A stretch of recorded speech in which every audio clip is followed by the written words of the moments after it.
Good afternoon, and we're discussing week 7 of our effort to read the Chronological Bible. We're basically in Numbers 25, verse 1 through the beginning summary that occurs in Deuteronomy, chapters 11:32. Now, I will say to you that the term Deuteronomy kind of means the second giving of knowledge. It's the Deut front end is telling us it's the second. So there are a lot of parallel passages between Deuteronomy and Leviticus. So a gap of essentially 40 years has occurred since our last discussion together. Not our 40 years, but in the story, it's been 40 years since the spies were sent out from Kadesh Barnea and returned with a bad report. And so, as we mentioned at the end of our last discussion, every male 20 years old or older is now expired, with 2 exceptions, Caleb and Joshua. So if we look at the map, where we are now, they've been wandering about, we think, in this wilderness area for literally 40 years, approximately 1 million people. And they are now going to make their way. Moses, in listing their paths, specifically mentions Ezion Geber, and that's right at the head of the Gulf of Aqaba. So the presumption is that they exit the wilderness, go to that location, and now they're going to make their way north all the way to the plains of Moab, about right across the Jordan River from Jericho. That appears to be what they did. Again, in the specific route is documented in Numbers 33:5 through Numbers 33:49. So you can look there, and it's also recorded in Deuteronomy chapters 1, 2, and 3. And one thing I should mention is, as they prepare to exit this area, at some point, as they're moving toward Ezion Geber, Moses, instead of saying that the rock is commanded by God to give forth water, strikes the rock, with his staff, and God basically says, not good, not good, you did not give glory to me. It kind of seemed like a harsh judgment, but then God is the creator. He has the authority, and we don't fully perhaps understand exactly how he commanded Moses to do that. Nonetheless, so notice that as they leave Ezion Geber, they have to go through Edom, we call it. And the reality is that is their brother-in-law, you might say, or I don't know, distant cousin. So they are not allowed to start a fight with Edom. God tells them not, and remember, that's because Edom is the offspring of Esau, who was in fact Jacob's brother. So this is the Israelites' brother in some sense. However, and they approached Edom and asked for permission to travel through on the main highway. Edom denied that.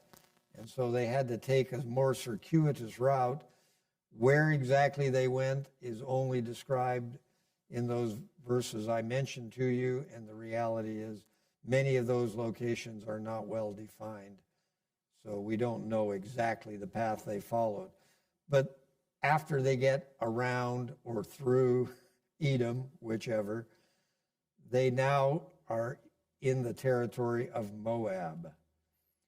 So en route, they have defeat as they are marching through this area, they managed to encounter and defeat Sihon, the king of the Amorites north of Edom, and they defeat Og, the king of Bashan north of Edom. So they're already engaged in some military activities. And there are mentions here that some of these groups that they're fighting are ancient, I would say, giants. Now, I don't know exactly how that came about, but they did defeat them. And the greatest story, in my opinion, at least I'm fascinated by it, is Balak, the king of Moab, now has them in his sights because he's heard about their destruction of Sihon and Og, and he's thinking, well, they're going to mess up my kingdom too. And the result is he hires a guy who seems to actually have the ability to prophesy in God's name, a famous name, Balaam. That's how we say it, but as I said, it probably should be pronounced more like Balaam. And each time Balaam is brought to the scene to curse the dreaded Israelites, he blesses them instead, which is a great annoyance to Balak. Balak is how we should say it according to our rules. So there is evidence later that in fact Balaam loved the concept of getting the reward that Balak had promised him, and he gives them some counsel in which he says, well, what you could do is you could subvert their faithfulness to God by sending your lovely women in and making them praise or be devoted to false gods. He probably didn't say false gods, but that's effectively what they do. And it is understood from later in the scripture that Balaam counseled them that this would work, and did to some degree, in fact, work. So, indeed, God did strike them because of their unfaithfulness and their following of evil false gods. But nonetheless, they end up relatively safely at the river, the Jordan River, just east of Jericho. At that point, they're encamped, and another census is taken.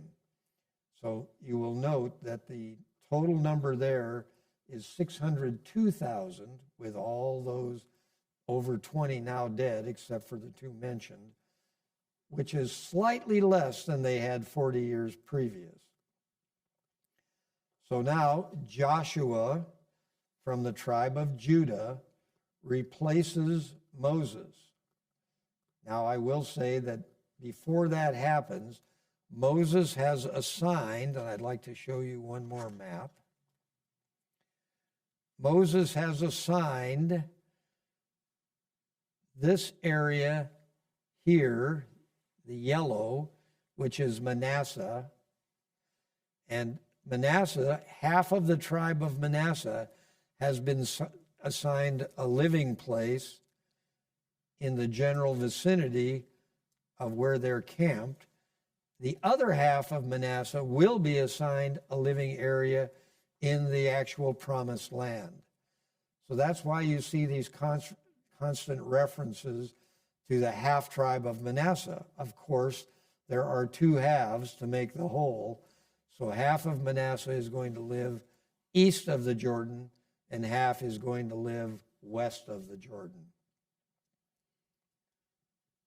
Also, Reuben is the area right around here. And I would note to you that on my little map here, it does show Mount Nebo. That's where Moses died or was brought back to God. And then here we have the tribe of Gad. And do note, and this did happen, that Moses said, you must go across the Jordan first with the other 10 tribes. And they did, in fact, do that. when they attacked Jericho. So at that point, Moses summarizes the whole history of the Exodus, and that's the passages I mentioned in Numbers and Deuteronomy. Essentially, all of God's covenant demands are repeated again during the Deuteronomy, and that's what we're going to be reading during our next 3 weeks. We're going to be seeing the laws, as it were, repeated again. And so our editor, F. LaGard Smith, Mr. Smith, has in fact consolidated the laws together. So we're going to be reading chunks of Deuteronomy, chunks of Leviticus together during our next 3 weeks. So be prepared to deal with that. I personally found it enlightening to see them grouped more clearly together, but it is jumping about, if you will, within the text. So this time, for the next 3 weeks, we'll be seeing chunks of the law written over and over again. So with that, I will close. And again, we thank you for participating with our reading effort.